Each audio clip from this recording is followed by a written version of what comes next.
नमस्ते और हम बात करेंगे उत्तराखंड की खबरों पर। खबर आपको देहरादून से बता देते हैं। देहरादून से खबर सामने आ रही है। देहरादून से खबर, जहां देहरादून में आयोजित उच्च स्तरीय बैठक। देहरादून में आयोजित उच्च स्तरीय बैठक, उत्तराखंड में प्रस्तावित 38वें राष्ट्रीय खेल। सीएम धामी ने राष्ट्रीय खेलों का लिया जायजा। तैयारियों को लेकर अधिकारियों को भी मुख्यमंत्री ने दिए निर्देश। तो सीएम धामी ने राष्ट्रीय खेलों का लिया जायजा। बता दें कि मुख्यमंत्री पुष्कर सिंह धामी ने राष्ट्रीय खेलों का जायजा लिया और उसके बाद तैयारियों को लेकर अधिकारियों को उचित दिशा निर्देश भी दिए। सितंबर तक कार्य पूरा करने के भी निर्देश दिए गए हैं। भारतीय ओलंपिक संघ से अनुमति प्रक्रिया। तो देहरादून से खबर बता रहे हैं, जहां पर आयोजित की गई उच्च स्तरीय बैठक। उत्तराखंड में प्रस्तावित 38वें राष्ट्रीय खेलों को लेकर के की गई बैठक। वहीं सीएम धामी ने राष्ट्रीय खेलों का लिया जायजा। तैयारियों को लेकर अधिकारियों को भी दिए दिशा निर्देश। सीएम धामी ने राष्ट्रीय खेलों का लिया जायजा। तैयारियों को लेकर मुख्यमंत्री ने अधिकारियों को दिए निर्देश। सितंबर तक काम पूरा करने के निर्देश अधिकारियों को दिए गए हैं। भारतीय ओलंपिक संघ से अनुमति प्रक्रिया।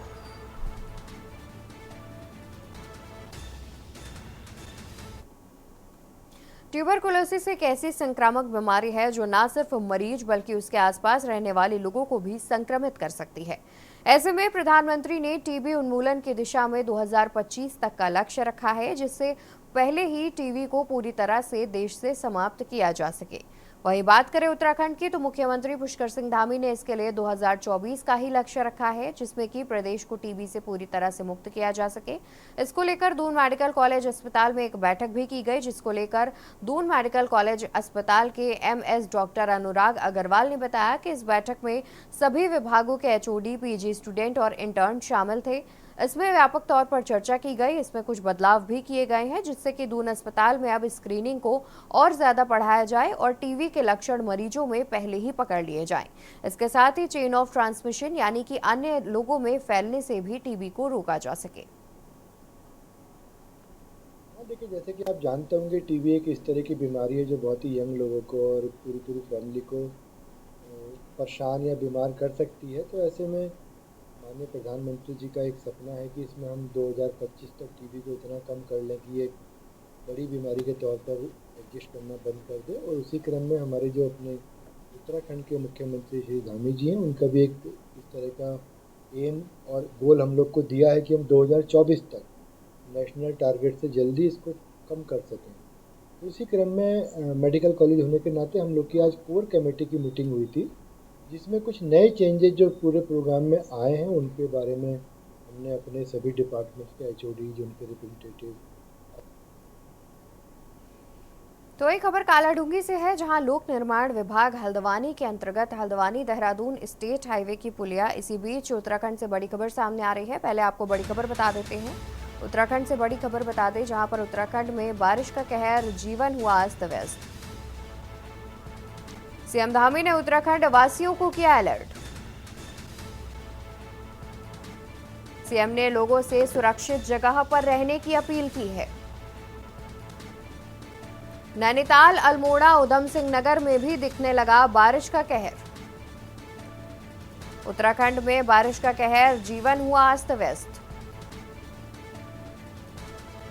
सीएम धामी ने उत्तराखंड वासियों को किया अलर्ट।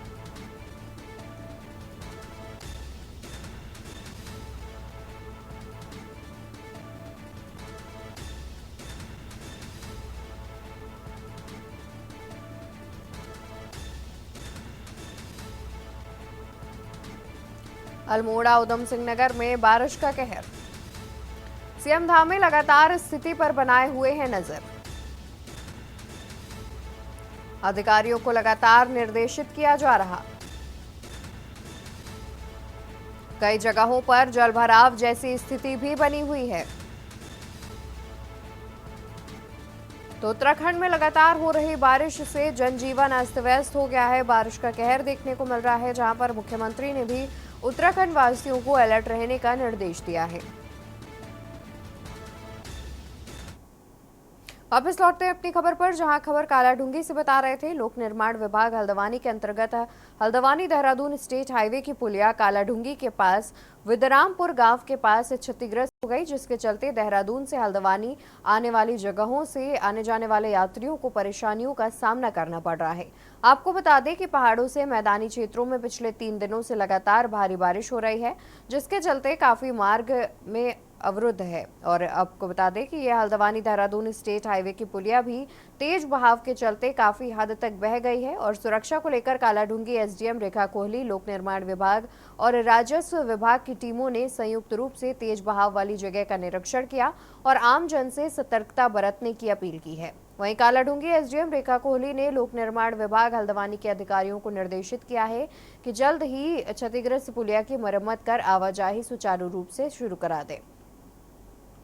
और साथ ही एसडीएम कालाढूंगी ने 0594224222 नंबर भी जारी किया है, जो कि टोल फ्री नंबर है।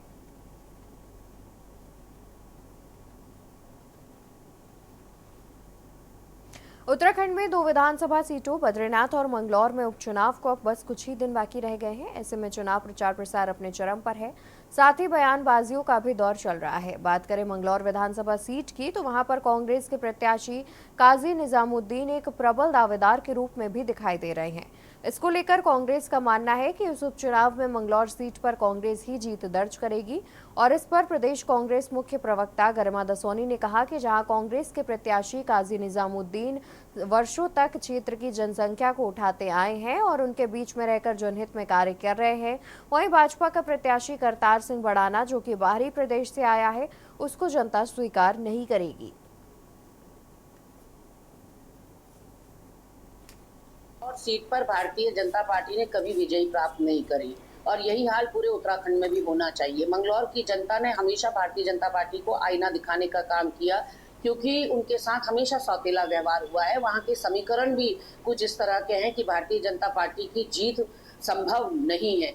ऐसे में जो प्रत्याशी इस बार उन्होंने उतार दिया, वो तो अपनी इंटरनल लड़ाई से ही जूझ रहा है। भारतीय जनता पार्टी के जो स्थानीय कार्यकर्ता और नेता हैं, वो ही करतार सिंह भड़ाना को पचा नहीं पा रहे, क्योंकि करतार सिंह भड़ाना का बैकग्राउंड ही कुछ ऐसा है। सारे गलत कार्यों में उनको संलिप्तता उनकी रही है। उसके अलावा कपड़ों की तरह पार्टी उन्होंने बदली है। तीसरा, उनका उत्तराखंड से कोई लेना देना, कोई सरोकार नहीं है। वो बाहरी प्रदेश से, हरियाणा से आते हैं और ऐसा व्यक्ति यदि सदन में पहुंच जाएगा तो फिर उत्तराखंड का क्या हश्र होगा।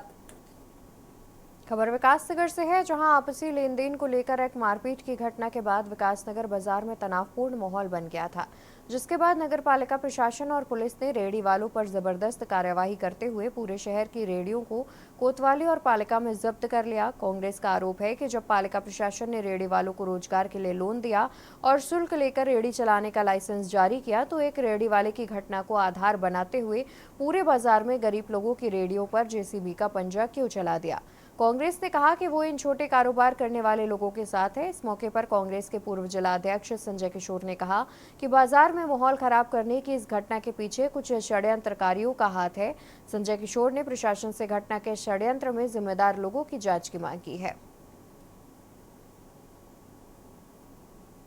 गरीब ठेली वालों का उत्पीड़न हुआ है, उनका आर्थिक नुकसान हुआ है, उनकी ठेली को तहस नहस किया है, उनके बारे में, उनके रोजगार के बारे में आज यहाँ पर प्रेस वार्ता रखी गई है। इसके बारे में कहा गया है कि भाई कोई भी मसला, किसी का लड़ाई झगड़े का हो तो सजा ठेली वालों को, गरीब लोगों को नहीं मिलनी चाहिए। और उनके लिए जो क्राइटेरिया पहले से है बाजार के अंदर, जब तक कोई वेंडिंग जोन नहीं बन रहे हैं तो उसमें उन्हें खड़े होकर उनका व्यापार करने देना चाहिए। उसका कोई अतिक्रमण करता है तो उस पर कार्रवाई करो, उसे कोई नहीं कह रहा। और अगर कभी कोई अतिक्रमण की ऐसी कार्रवाई पूर्व में भी होती रही है, लेकिन उसमें पहले अल्टीमेटम दिया जाता है। बिना अल्टीमेटम के तो उनको उठाना, तोड़ना, फोड़ना, नगर पालिका में वो रजिस्टर्ड है, नगर पालिका से उन पर लोन है, वो गरीब लोग कहां से देंगे, कहां से अपने बच्चों का पेट पाल लेंगे। मौसम विभाग की ओर से उत्तराखंड के अधिकांश जनपदों में भारी से बहुत भारी बारिश के पूर्वानुमान को देखते हुए सचिव आपदा प्रबंधन विनोद कुमार सुमन ने राज्य आपातकालीन परिचालन केंद्र का स्थलीय निरीक्षण किया, इस दौरान उन्होंने जनपदों की स्थिति की समीक्षा की। उन्होंने सभी जिलों के जिला आपदा प्रबंधन अधिकारियों को अलर्ट पर रहने और हालात पर नजर बनाए रखने के भी निर्देश दिए। इस दौरान उन्होंने सभी जिलों के जिला आपदा प्रबंधन अधिकारियों को अलर्ट पर रहने और हालात पर नजर बनाए रखने के निर्देश दिए हैं और साथ ही ग्रामीण सड़कों को लेकर निर्देश दिए हैं कि जो भी मार्ग बंद है उन्हें जल्द से जल्द खुलवाना सुनिश्चित किया जाए, जिससे आम जनता को किसी प्रकार की दिक्कत ना हो।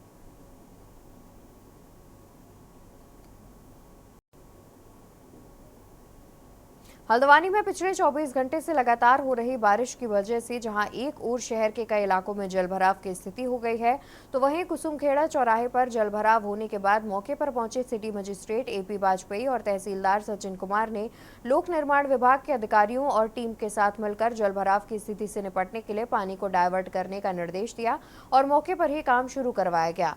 उधर उप जिलाधिकारी परितोष वर्मा ने टीम सहित 3 पानी और अन्य जलभराव वाले इलाकों का स्थलीय निरीक्षण किया। साथ ही जलभराव की निकासी के लिए संबंधित विभागों को काम करने के भी निर्देश दिए।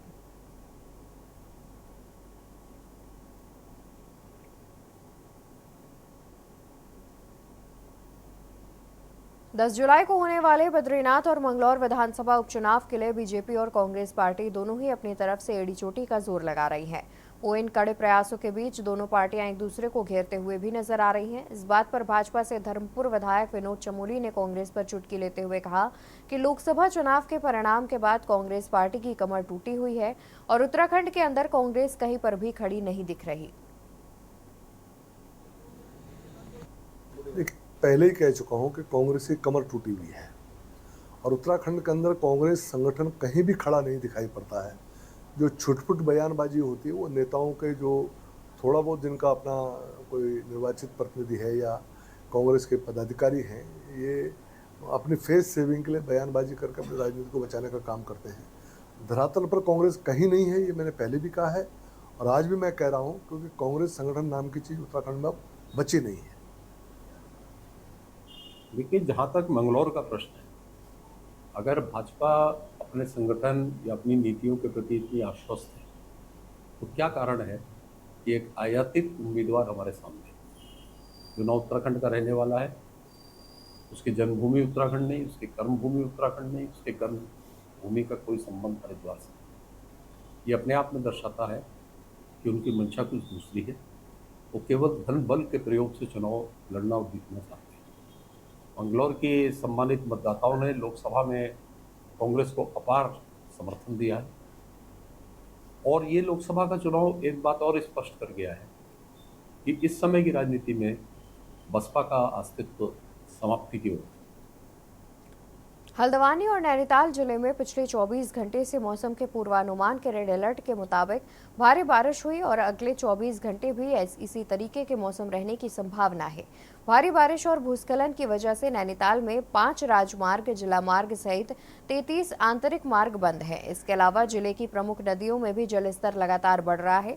पिछले 24 घंटों में औसतन 99.01 mm बारिश रिकॉर्ड की गई, जिसमें सबसे ज्यादा बारिश नैनीताल स्नोव्यू इलाके में 134 मिलीमीटर बारिश हुई है। इसके अलावा हल्द्वानी में 118 मिलीमीटर और कोशिया कुटली में 114 मीटर, धारी में 105, मिनी काला ढूंगी में 103 और बेतालघाट में 90 मिलीमीटर बारिश रिकॉर्ड की गई। प्रशासन लगातार आपदा की स्थिति पर नजर बनाए हुए है और लोगों से सतर्क और सुरक्षित रहने की अपील भी कर रहा है।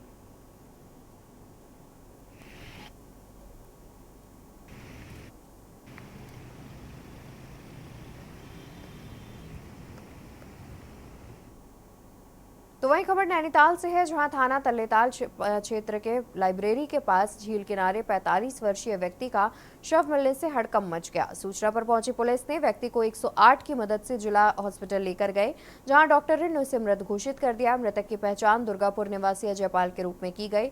मृतक लाइब्रेरी के पास भट्टे बेचने का काम करता था। थाना अध्यक्ष ने बताया कि पोस्टमार्टम रिपोर्ट के आधार पर आगे की कार्रवाई होगी। 7/7/2020 को मुझे एक कॉल आई कि लाइब्रेरी के पास एक व्यक्ति लेटी हुई अवस्था में पड़ा है, संभवतः उसकी मृत्यु हो गई है। इस सूचना पर मैं थाना अध्यक्ष रमेश बोहरा माई फोर्स के मौके पर पहुंचा और मौके पर से ही 108 को कॉल करके उस व्यक्ति को हम अस्पताल बीडी पांडे लाए हैं और परिजन भी मौके पर आ गए थे।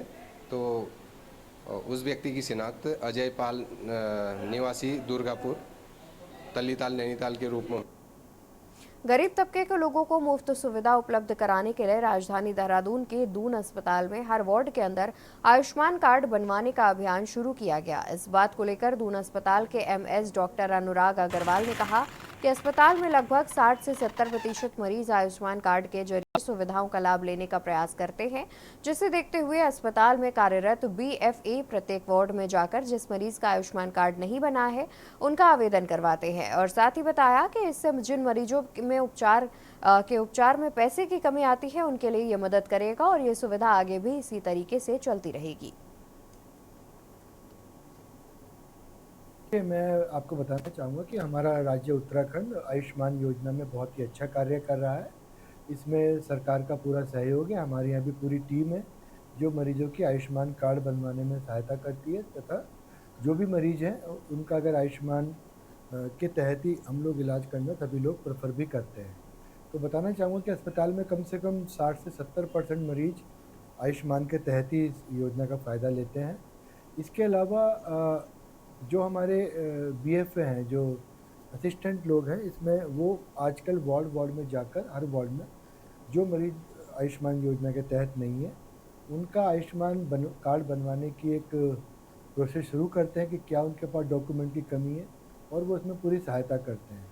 तो इससे जो मरीज है जिनको एक कुछ वो पैसे की कमी के कारण या एक अच्छी सुविधा लेने में कई बार पैसा बीच में आता है, तो एक बहुत ही सुविधाजनक कार्य अगर हम आयुष्मान बनवा के करें तो बहुत ईजी हो जाता है और ये चीज़ें चलती रहेंगी आगे। मॉनसून की दस्तक के साथ ही प्रदेश भर में बीते कई दिनों से लगातार हो रही भारी बारिश के साथ मौसम विभाग ने आने वाले 24 से 48 घंटे के लिए एक बार फिर से पूर्वानुमान जारी किया है।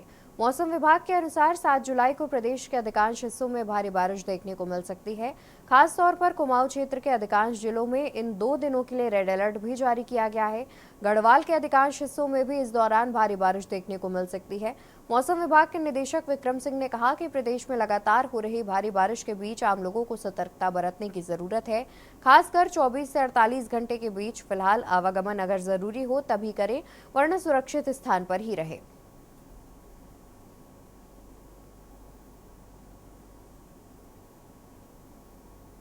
आपको बता दें कि रामनगर शहर में आसपास के इलाकों में लगातार हो रही तेज मूसलाधार बारिश से बरसाती नाले और नदियां पूरी तरह से उफान पर हैं। तो वहीं प्रसिद्ध गर्जिया देवी मंदिर की तलहटी में बह रही कोसी नदी का जलस्तर भी लगातार बढ़ रहा है।